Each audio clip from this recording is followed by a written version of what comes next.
¿Qué tenemos aquí? Si se fijan, tenemos, ¿qué son estos? ¿Qué es esto, niños? Son tamaños de grano, ¿no? Son tamaños de granos. Pero son tamaños de granos pues muy diferentes, ¿sí? Esto lo obtuvimos de un estándar, que es el número de tamaño de grano del estándar ASTM E112. Con este tamaño de grano podemos definir algunas propiedades mecánicas de los materiales, ¿sí? Entonces, chicos, ¿qué será mejor? ¿Un tamaño de grano grande o un tamaño de grano chico? Pues depende de lo que busquemos, ¿no? Depende de lo que busquemos. Generalmente es mejor un tamaño de grano pequeño, ¿sí? ¿Y cuál es tu nombre? A ver. Yo Acosta. Acosta. ¿Ok? Bueno, si reducimos, ya no se ve el láser. Si reducimos el tamaño de grano, chicos, vean, aquí tenemos un grano grande y aquí tenemos que es el tamaño de grano 1, ¿sí? Incluso en el estándar todavía tenemos tamaño de grano 0 y tamaño de grano doble 0. Entonces imagínense cómo va a ser ese tamaño de grano doble 0. Yo creo que estaríamos viendo nada más un solo grano completo. A lo mejor los demás no llegan a estar completos aquí en este estándar, ¿verdad?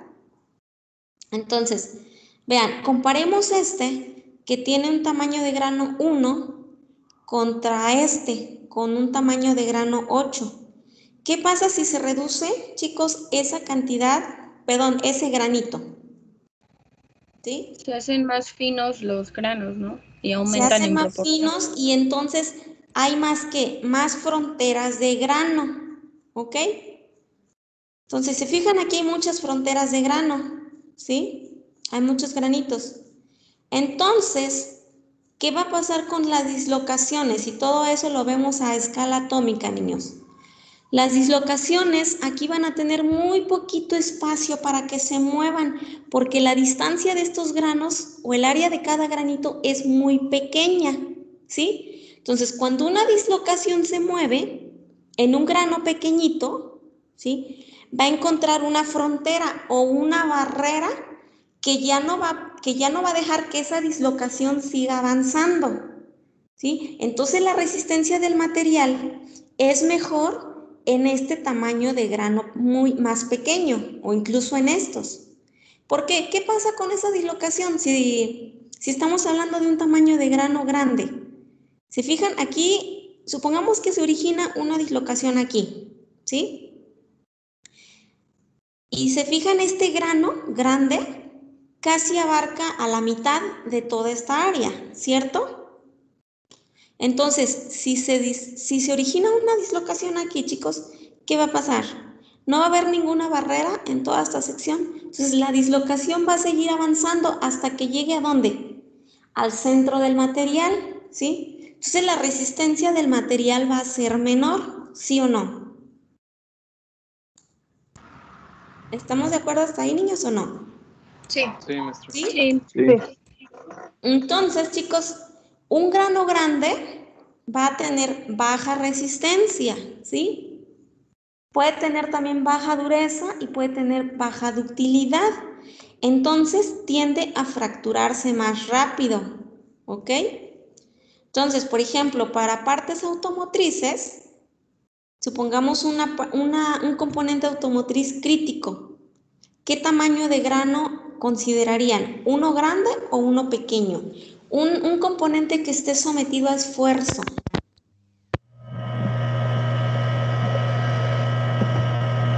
Un grano pequeño, ¿verdad?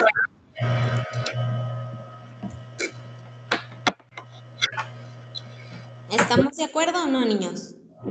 Sí, maestra. ¿Sí? ¿Todos están de acuerdo?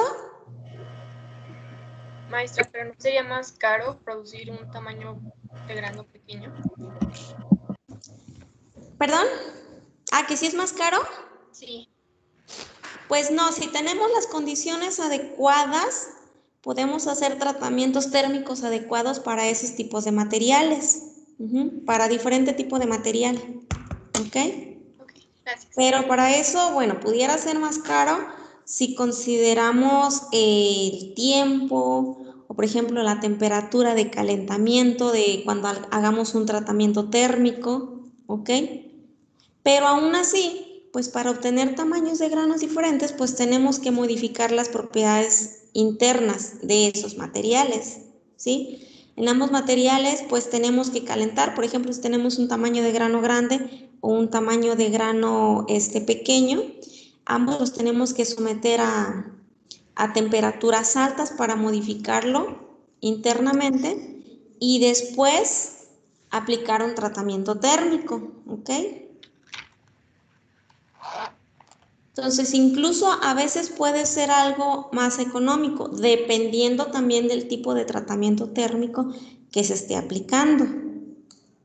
Porque incluso a veces queremos que crezca el grano, lo tenemos que dejar cierto material, lo tenemos que dejar en el horno.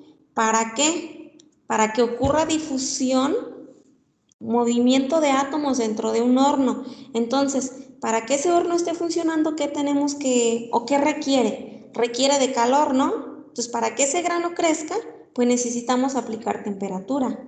Y obviamente ahí estamos consumiendo, ¿qué? Depende del tipo de horno, si es gas o si es energía, ¿ok? Entonces, no necesariamente tiene que ser más costoso un tamaño de grano pequeño, ¿sí? Sí, maestra. Bueno, chicos.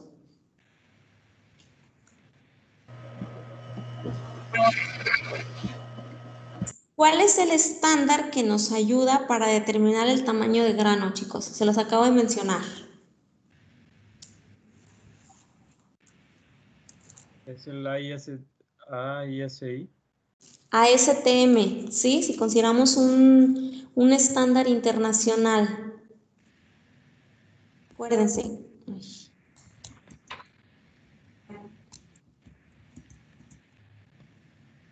Se los puse aquí.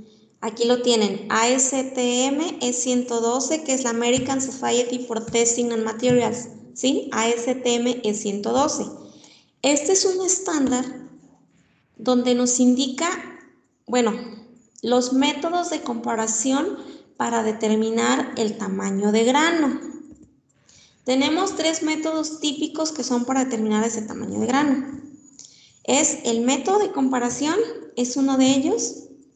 El método de intercepción lineal o de Hein, o el método planimétrico o de Jeffries.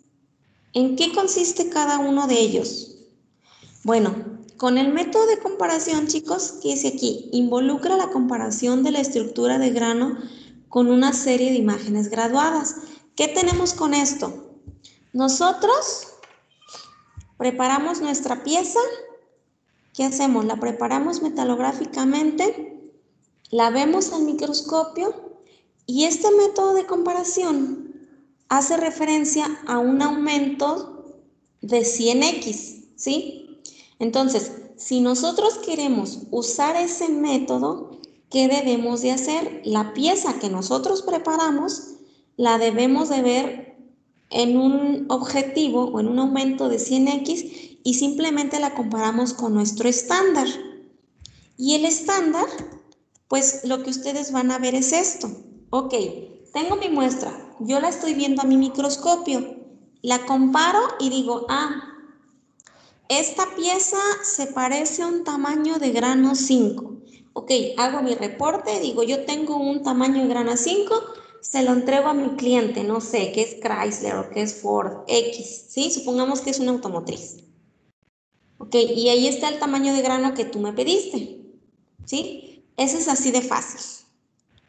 Pero ¿qué pasa si nosotros no tenemos un microscopio que tenga ese objetivo o esos aumentos de 100x? ¿Podremos usar el método de comparación, chicos? No. No. Para eso tenemos que considerar un factor de corrección. Los que llevaron materiales 1 conmigo se han de acordar. Cortés, Martí, ¿cuál es ese factor de corrección que utilizamos para el método de comparación, niños?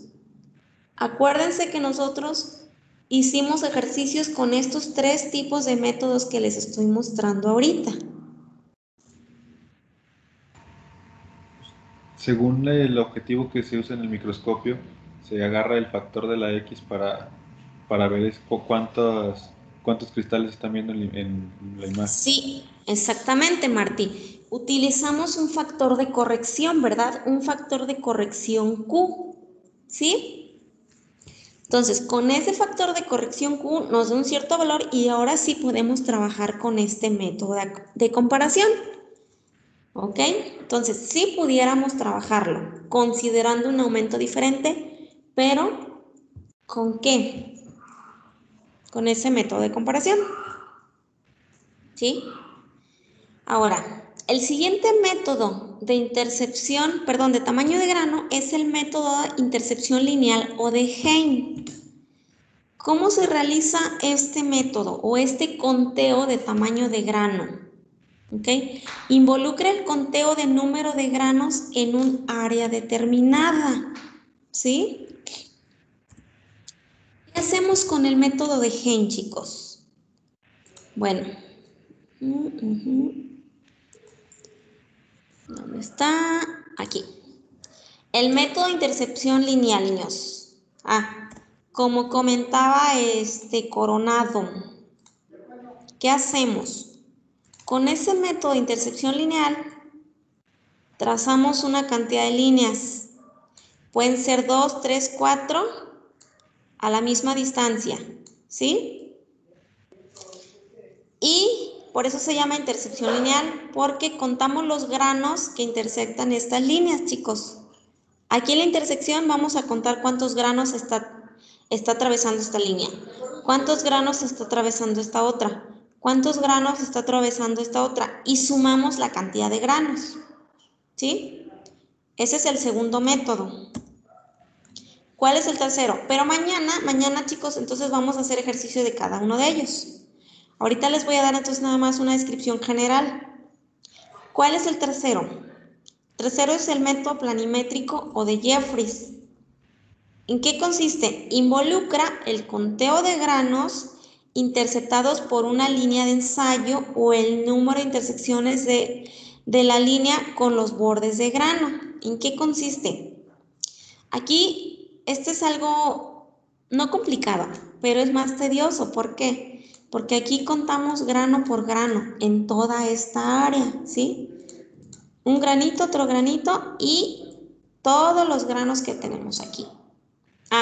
Déjame comentarles que los granos de la periferia, estos cuentan como la mitad y estos cuentan como un solo grano. Entonces, si contamos aquí, tenemos 1, 2, 3, 4, 5, 6, 7, 8, n cantidad. Y estos cuentan como, este es un solo grano, está en la periferia. Aquí de estos 4 que marqué, apenas tengo 2 granos. De este otro que marqué, ¿cuántos llevo marcados? Tenemos 1, 2, 3, 4, 5, 6, 7, 8, 9, 10, 11, 12, 13, 14. Son aquí 7 granos, ¿sí? Entonces, a ver, díganme, ahora con lo que les expliqué, igual, la misma pregunta de hace rato, ¿cuál grano pudiera tener mejor resistencia? ¿Este, el 1 o el 2? ¿Cuál tamaño de grano? Uno. El 1, ¿verdad? No. ¿Sí? ¿Qué pasaría con este? La dislocación se extiende. Se extiende, ¿sí? Y pudiera ser más frágil ese tamaño de grano. ¿Ok? Ahora, vamos a hacer este ejercicio fácil. Supongamos que tenemos aquí, preparamos la microestructura y sí tenemos un microscopio con... Vean, aquí tengo un microscopito. ¿Sí lo ven? portátil. Supongamos que sí tenemos uno con un tamaño de 100x y lo comparamos con este estándar, niños.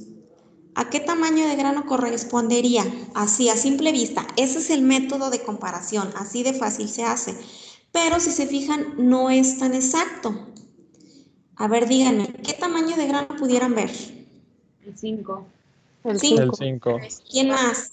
5. ¿Todos ven el 5? Pues están como entre 4 y 5. El 4. Alguien pudiera ver el 4 o alguien el 5, ¿sí? Entonces, este método es muy fácil, chicos, pero no es exacto, porque si se fijan, depende del criterio de cada quien o de la vista. Hay gente que incluso necesitamos graduación, ¿sí? Entonces, si alguien ya no va bien, que va a decir, ay, no, incluso yo puedo ver hasta un 6, ¿ok? Entonces, es fácil, pero no es un tamaño de grano exacto. No es un método exacto, perdón.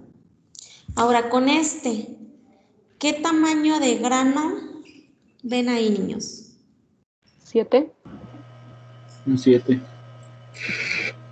¿7? ¿Todos ven 7? 6. Un 6. El 6. No, El es otro un... ya se ve muy chiquito, vean. Pero incluso, te digo, depende del criterio de cada quien. Hay quien pudiera ver 8. Hay quien dice que 7. Hay quien dice que 6, ¿ok? O 5, ¿sí? Entonces depende de cada quien. Bueno, niños, le dejamos hasta aquí hoy. Díganme, ¿tienen alguna duda sobre lo que hemos visto hasta ahorita? Frontera de grano, límite de grano, ¿qué es un grano? Los métodos para determinar tamaño de grano.